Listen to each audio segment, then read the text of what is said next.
Let's start. Today we will see how to implement a drop-down button in Flutter Android.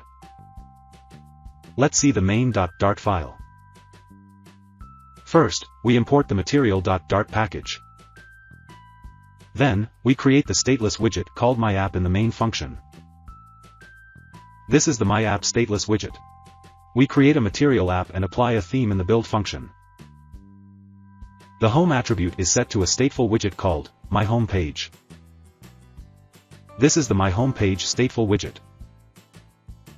Here we create a state object of this stateful widget, whose name is _myHomePage state. This is _myHomePage state class. Here we will design our app. First, we have a list of strings that we will use to populate the drop-down button.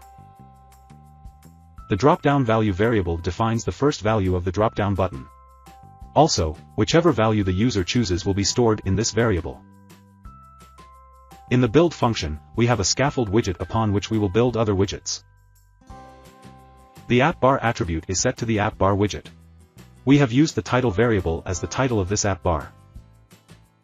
The body attribute is set to the center widget so that the drop-down button would be at the center of the screen. This is the drop-down button widget. First, we design the drop-down button using attributes like color, radius, border, etc. The value attribute is set to the drop-down value variable. Then we set the icon and elevation of the widget. In the items attribute, we set the list of strings as the items of our drop-down button.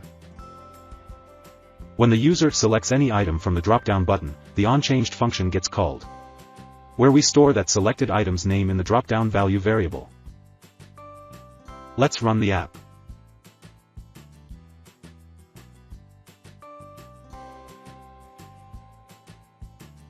So that's it. That's how you can create a drop-down button in Flutter Android. Thank you.